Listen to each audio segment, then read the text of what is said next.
Muito bem, vamos lá ao módulo 2 do nosso curso Monitoramento de Risco. Nós passamos pela equalização, nós vimos o passo a passo para uma análise de crédito, repassei com vocês o fluxo, uma proposta de fluxo e reforcei a importância de se ter o maior número possível de informações, porque eu só consigo monitorar algo que foi capturado, um dado que está devidamente armazenado, que eu tenho histórico. Por isso a importância de revermos o fluxo. Vamos imaginar que o seu fluxo atual tenha somente o CPF ou CNPJ. Então, nós teríamos que fazer algumas buscas adicionais, enriquecimento de dados para que o seu processo de monitoramento ele traga a informação que ajude a evitar, a monitorar, a reduzir o risco de inadimplência. Nós passamos por esse fluxo. Então, aqui tem mais um ponto importante. Para quem tem informação de motor, é fundamental verificar com seu motor como é que cada uma dessas variáveis hoje são armazenadas e se é possível ou não extraí-las num formato de relatório. Aqui mais um fluxo. Enfim. Depois, nós passamos por faturamento presumido. Mencionei a importância de nós validarmos a aderência da informação do birô com a informação do dado histórico da sua base. Aqui, para 84% dos bons, nós encontramos um nível de aderência satisfatório, ou seja, no mínimo eu cobriria a situação atual. Então, isso mostrou que o faturamento presumido era aderente nesse caso. Ele não foi, ou ele foi menos aderente no caso de maus, o que significaria que se eu tivesse utilizado esta informação de faturamento presumido, teria dado um limite menor e haveria, inclusive, uma redução no nível de perda.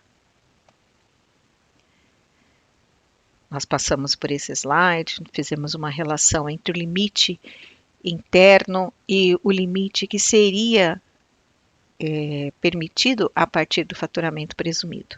E fizemos o mesmo trabalho com o score, até porque score e faturamento presumido muito provavelmente serão variáveis incluídas no processo de monitoramento.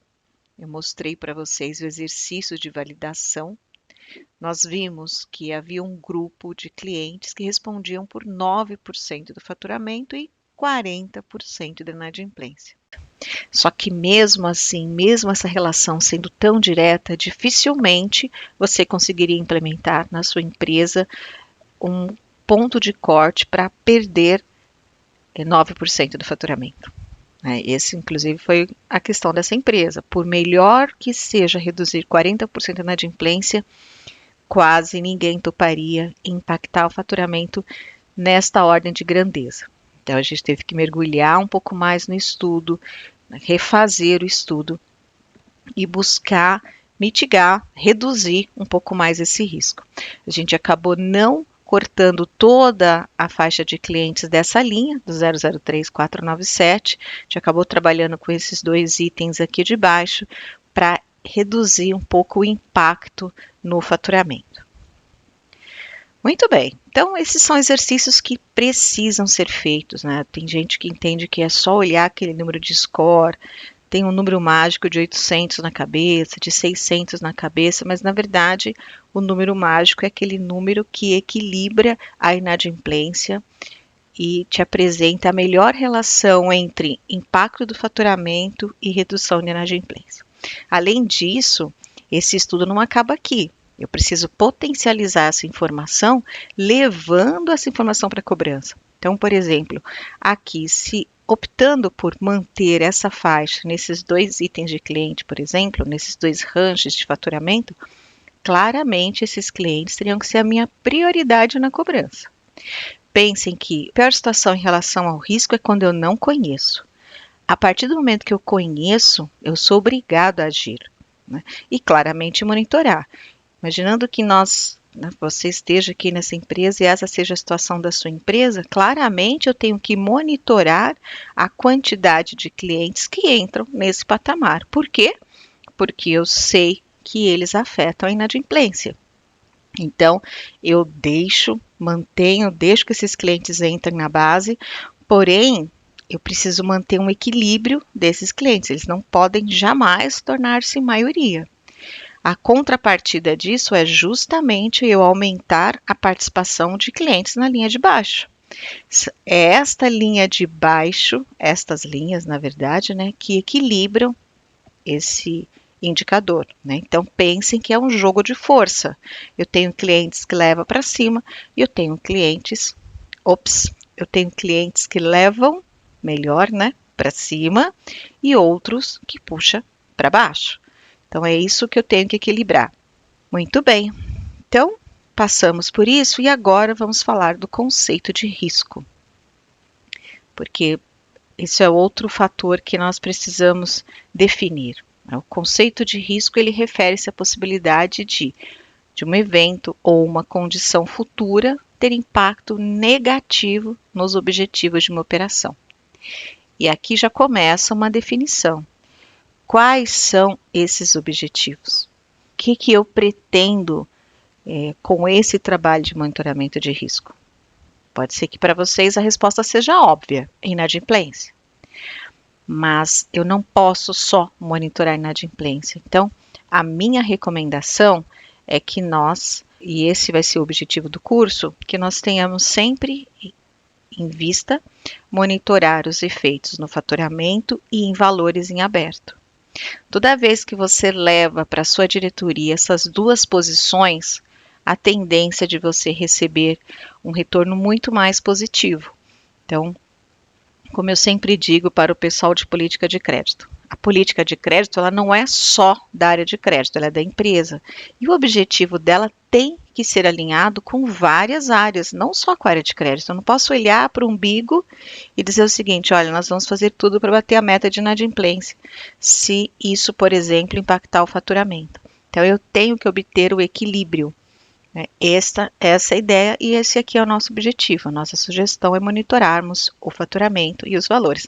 Na verdade, é monitorarmos as variáveis que podem trazer impacto negativo no faturamento e nos valores em aberto.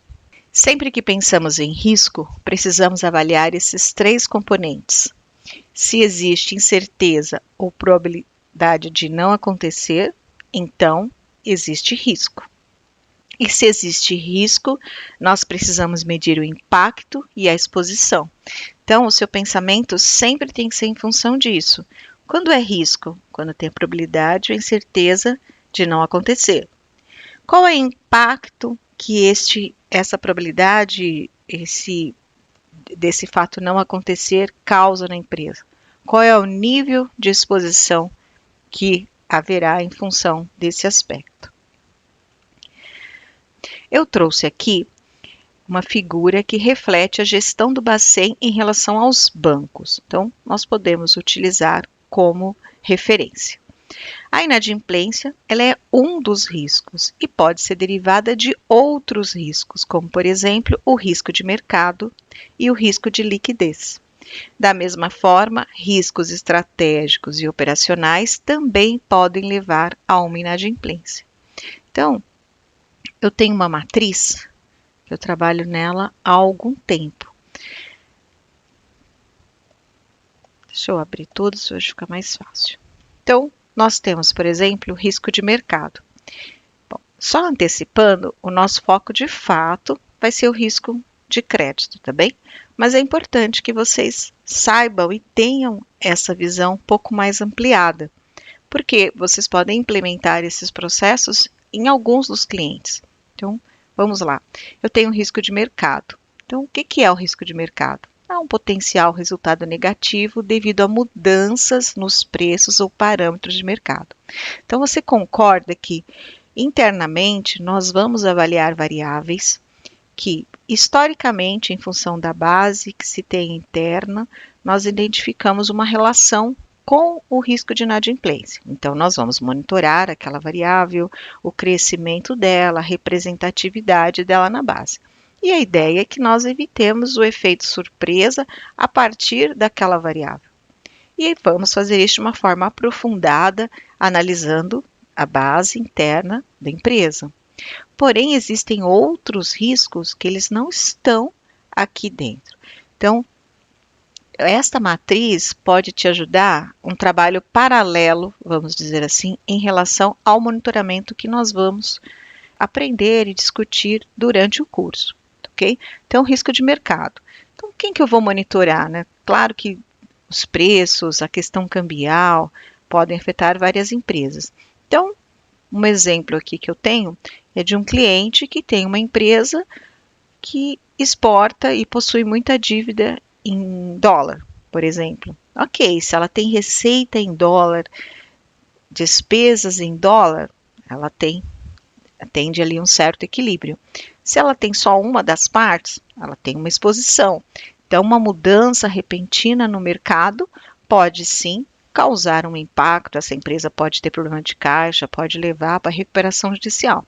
Então, os seus grandes clientes têm maior representatividade, o maior limite, talvez você precise olhar para eles e fazer uma planilha como essa e monitorar algumas questões de mercado, tá bem? Então, esse é um exemplo. Quais parâmetros aqui, né? Então, são preços de ações, curvas de juros, taxas de câmbio. Nós fizemos no curso Análise de Crédito Pessoa Jurídica, módulo avançado, e falamos sobre o aumento expressivo no número de recuperação judicial. E esse aumento deu-se em função de 3 aspectos. O primeiro, taxa de juros. Porque nós temos empresas endividadas ou que dependem de capital de banco, capital financeiro, linha de crédito, e o aumento da taxa de juros consome margem das empresas e estrangula a empresa a curto e médio e longo prazo. Então, por isso, nesse curso, inclusive, a gente reforça a importância de se incluir na análise de crédito informações sobre o relacionamento bancário das empresas, porque eu preciso entender, por exemplo, empresas que estão com uso demasiado em cheque especial. Ela não tem restrição agora, ou as restrições eu consigo trabalhar com ela, mas estar usando o cheque especial em demasia, isso mostra uma certa dificuldade de caixa e a curto e médio prazo pode sim trazer problemas. Então, quando eu falo de risco, eu tenho que entender o risco e olhar embaixo como é que eu administro isso e, claro, buscar ações que possam mitigar isso. Então, aqui, por exemplo, buscar informações do relacionamento bancário pode ser uma forma de se reduzir isso. Outros itens são, por exemplo, questões cambiais. Talvez você possa fazer uma parceria com a área de tesouraria, que pode te ajudar. Então, alguns clientes, por exemplo, os clientes maiores que têm essa questão de ações ou têm essas questões voltadas ao câmbio, dividir com a tesouraria essa carteira de clientes pode sim te ajudar a mitigar risco. Então, da mesma forma, risco de liquidez. Então, às vezes a gente olha, faz uma análise de crédito de empresas maiores e entende que é só analisar o balanço, mas ela tem ali investimento de um lado, financiamentos de outro, e a gente não somos experts nesse tipo, que tipo dessas operações, quais riscos que elas trazem. Então, às vezes a gente precisa de ajuda em relação a esse ponto. O risco de crédito, que é o que a gente vai fazer aqui. Risco operacional, e aí são outros 500, né? Risco estratégico e risco legal. Então, esses todos são riscos, como eu mostrei aqui, que o próprio Banco Central administra em relação aos bancos. Então, veja, ele está olhando os bancos através de todas essas lentes. Então, não deixa de ser para a gente um bom exercício e uma ótima referência. Tá bem? Muito bem. Então, agora vamos falar do que nós vamos monitorar aqui. Um aspecto importante nós não vamos monitorar, por exemplo, inadimplência. Por quê? Porque inadimplência é efeito e não causa. O monitoramento Ele serve justamente para nós monitorarmos as causas e evitarmos o efeito. O efeito, que é a inadimplência é um KPI que está lá no curso de KPIs, está no book de relatórios. Não adianta eu ficar olhando para ele, eu tenho que calculá-lo corretamente. Eu tenho uma meta em relação a ele, e claro, né, eu tenho que acompanhá-lo, mas não é o KPI em si que vai me ajudar a reduzir a inadimplência. O que me ajuda a evitar a inadimplência é efetuar o monitoramento da causa. E esse é o objetivo do nosso curso. Sempre olhando esses dois aspectos, faturamento de um lado e valores em aberto de outro lado. Então, por exemplo, um risco que nós temos que evitar a qualquer custo é o risco de concentração. Tudo que é concentração é ruim, é sempre ruim, sempre traz risco. Concentração de cliente, concentração em determinado tipo de prazo, concentração de região, concentração de faixa de score, concentração de vendedor, de distribuidor, o que mais? Enfim, produto, de repente. Então, concentração é algo que eu tenho que monitorar. Então, naquele exemplo que nós vimos do score, eu posso, alinhado com uma empresa, aceitar sim os clientes com aquele risco, com aquele menor patamar de score, mas com alto índice de inadimplência, mas no instante seguinte eu tenho que monitorar o crescimento daquele grupo na minha base, porque senão a minha inadimplência vai crescer. Olha, então tá bom, meu índice de concentração está aumentando. Eu tenho que ser a primeira a levantar a mão e dizer, gente, este nível de concentração vai nos levar a uma inadimplência maior. Não tem segredo e não tem mistério eu permitir que entre clientes naquele nível de score e esperar um resultado de inadimplência, que a minha inadimplência não cresça. Ela vai crescer, exceto se nós reforçarmos a linha de baixo, que é os clientes com menor risco.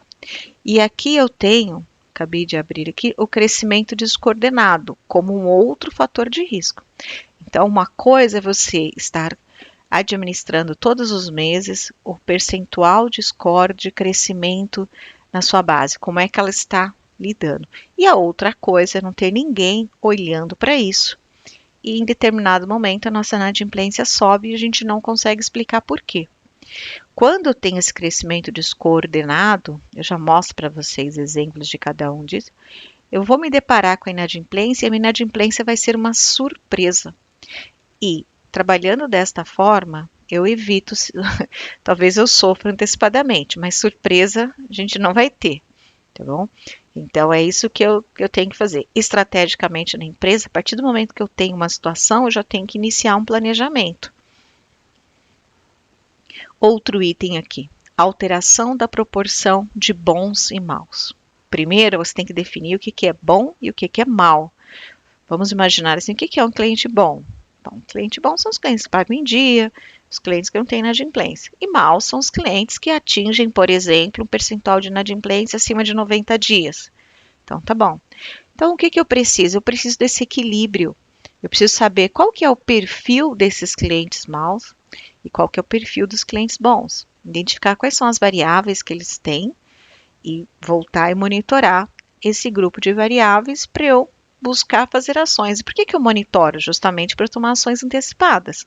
Então, por exemplo, quando a gente está falando do score, que está entrando uma quantidade de score mais baixa, eu tenho que voltar e trabalhar com a área comercial para a gente retomar aqueles clientes antigos de bom score, para que eles possam comprar, para que eles possam entrar na base, para equilibrar esse indicador, tá bem? Eficiência da cobrança, também vou ter que fazer isso. Cobrança está entrando clientes com maior risco aqui, a gente vai precisar de uma ação diferenciada nesses clientes. Eu preciso que eles tenham prioridade na cobrança. A gente tem que manter ali um processo muito mais focado. Eu tenho que monitorar também questões de parcelamento, prazos que são incompatíveis com o ciclo operacional, porque isso me causa risco. Então, vejam, olha só. Para isso eu tenho que saber se realmente o prazo é um problema. Então, a gente vai fazer esse estudo, identifiquei que eu tenho maior risco no prazo, vou passar a monitorar, buscar formas de mitigar esse risco. Aumento ou redução do ticket médio, isso também às vezes pode me trazer risco. Eu também tenho que monitorar a minha perda de oportunidade. E o que é uma perda de oportunidade aqui? Acho que nós falamos nos anteriores. Perda de oportunidade é quando eu deixo de vender, por exemplo, seja por conta de uma rejeição indevida, um limite de crédito não aderente ou não compatível ou menor do que a minha oportunidade. Isso também é um item que eu tenho que monitorar. E por fim, como eu disse no slide anterior, nós temos os fatores externos. Eu tenho que monitorar a concorrência, mudanças regulatórias. Vou até ajustar aqui, tem um errinho. Regulatórias. Muito bom. Então, vou dar um exemplo para vocês de uma mudança regulatória que todo mundo precisa monitorar. Então, já esteve em discussão, principalmente aqui em São Paulo, no STJ de São Paulo, sobre a prescrição da cobrança de dívida acima de 5 anos. Então, todos nós sabemos que acima de 5 anos a dívida deixa de ser negativada e também não é possível mais cobrá-la, se não for dado o início anterior, né, a fazer a cobrança judicial. Então, não posso, por exemplo, tenho aqui uma dívida de 10 anos, eu vou entrar agora com uma ação judicial. Isso não é permitido, já não é permitido hoje. Porém, já existe uma linha, já existem jurisprudência para não permitir a cobrança extrajudicial. Então, isso, eu preciso me atentar a isso. Quanto é que do seu contas a receber está lá dentro dessa cobrança acima de 5 anos que você não vai poder cobrar? Não que não vai poder, né? Hoje ainda pode, porém, existe ali uma jurisprudência. Então, eu tenho que agir em relação a isso. Eu tenho que acompanhar essas alterações. No mínimo, eu tenho que notificar a empresa inteira do risco que nós estamos correndo. Ok? Então, tá. Então, como é que a gente inicia o processo de monitoramento de risco? Então, idealmente, nós precisamos monitorar, como eu disse, as causas e não os efeitos. Porém, para iniciarmos o monitoramento, o caminho vai ser a análise dos KPIs, que monitora justamente os efeitos. Eu tenho que começar por algum lugar. KPIs e monitoramento, eles possuem conceitos distintos. KPIs são métricas, que já estão lá definidas, a gente mede, tem meta, está acima ou está abaixo da média. O monitoramento, ele é um processo contínuo também de observação. Então, eu busco as variáveis que impactam aqueles KPIs, tá bom? Então, vamos falar aqui em termos de palavras de ordem para ficar mais claro. Quando eu falo de KPIs, eu estou falando de precisão, porque é uma métrica, de reação, eu estou reagindo a isso, concorda? Eu estou apurando e é uma apuração de risco, ponto. Já é um fato, está ali. O monitoramento, ele é um processo de vigilância e principalmente de prevenção e antecipação do risco. Ele é muito mais estratégico do que os KPIs. Se você fizer um bom processo de monitoramento, os seus KPIs tendem a ficar dentro das metas. Esse é o objetivo. Então, o nosso foco será na antecipação de risco. Vamos destacar a capacidade de prever e se preparar para os riscos usando dados históricos e tendência para informar a tomada de decisão proativa. O objetivo sempre será evitar o efeito surpresa, ok? Bom, aqui tem um comparativo, eu vou deixar para vocês podem ler no material. E aqui também eu tenho apenas alguns exemplos de um e exemplos de outro. Vamos então começar estudando alguns exemplos de itens que devem ser monitorados, tá bom? Mas isso será foco da nossa próxima aula.